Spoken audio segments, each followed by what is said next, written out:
In the bustling heart of Lagos Island, tucked between the chaos of honking danfos and the endless chatter of market women, there stood a restaurant unlike any other. Its name was Modupe's Haven, painted in gold on a sleek black signboard.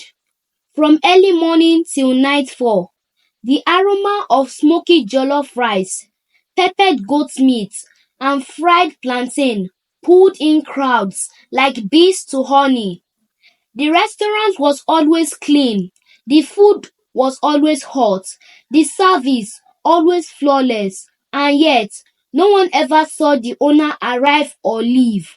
They only knew her name, Modupe, tall, soft-spoken, and always wearing a white wrapper and matching blouse. Modupe was a beauty that turned heads. Her skin glowed like polished mahogany, and her eyes, those eyes, seemed to hold secrets deeper than the Atlantic Ocean itself. She moved like mist, graceful, silent, yet impossible to miss. Everyone loved Modupe, but no one truly knew her. Years ago, before the restaurant became the pride of Lagos Island, Modupe had just been a young girl, helping her mother sell food by the roadside in a dusty corner of Mushin. Their mama's food stall was made of rusted zinc and shaky wooden benches, yet the food, oh the food, was made with love and poverty and dreams. Modupe, only 20 then, would wake up by 4 a.m. to grind pepper with a stone, fry stew over firewood, and serve customers with a bright, white smile. She had dreamed she wanted to own a real restaurant one day. Clean chairs, white tiles, uniformed waiters, and a wall filled with framed pictures of happy customers. But life, like Lagos traffic, is often unpredictable. Modupe died tragically one rainy evening. They said she slipped on the wet market floor and hit her head on the edge of a broken table. One moment she was laughing with her mother, the next she was gone. Her mother wept for days, then wept, but the world moved on, except Modupe didn't. One year, a mysterious restaurant opened on Lagos Island. No one knew where it came from or who founded it, but the food was divine, like someone had cooked it with hands that understood hunger, love, and loss. That was the beginning of the legend. People spoke in whispers. Some claimed they only saw Modupe at night. Some said she never blinked. Others swore that when you looked too long in her eyes, you'd see a flicker of smoke.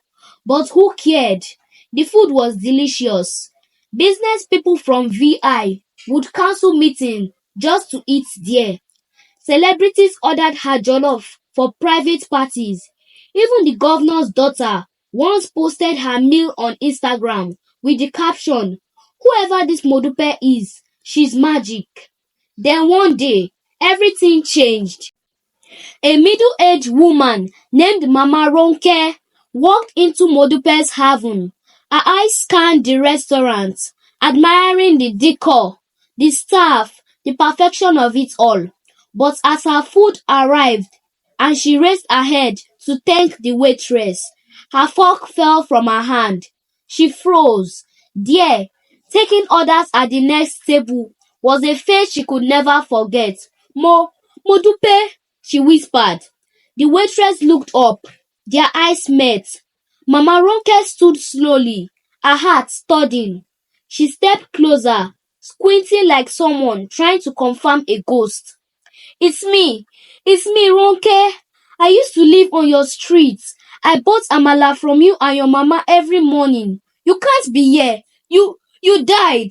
I came to your funeral. I cried at your funeral. Silence. The restaurant went still. Even the fan stopped spinning. Modupe stared at her, expressionless, frozen, then softly whispered, "You weren't supposed to see me." And just like that, she vanished. Right there in front of everybody.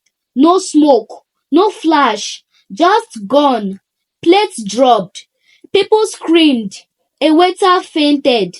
Customers ran out, stumbling over chairs and their own feet. The news spread like wildfire. Ghost spotted on Lagos Island. Woman eats rice with spirit. Modupe's haven owner disappeared into thin air. By morning, the restaurant had vanished too, completely. Where the building once stood, there was only empty land covered in sand and broken bricks like it had never been there at all. Lagosians being Lagosians soon turned the place into a shrine. Some left candles, others flowers. People came with pictures of loved ones, praying for closure, healing, forgiveness. Modupe had fed them with love, beyond life, beyond reason. They would not forget her. Years passed, but the legend never died.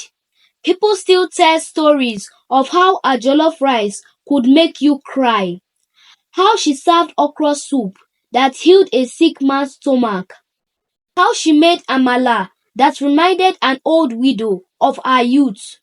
Some say that on quiet nights, when Lagos Island is calm and the air smells like stew, you can still see her, just a glimpse, standing at the edge of the road, wearing a white wrapper, waiting for hungry souls. They say Modupe's spirit could not rest because her dream was stronger than death. All she ever wanted was to feed people, and even in the afterlife, she did. If you ever walk down Lagos Island and you smell a stew so perfect it brings tears to your eyes, pause, look around. You might just be standing where Modupe once stood, and who knows, maybe she's still there, watching, waiting, cooking for you. The moral lesson for this story is that even in death, a heart full of passion can leave a legacy. Love and service live far beyond the grave. This is the end of this story. If you enjoyed it, give us a thumbs up and share with your friend. Subscribe and hit the bell for updates. Let us know where you are watching us from in the comments.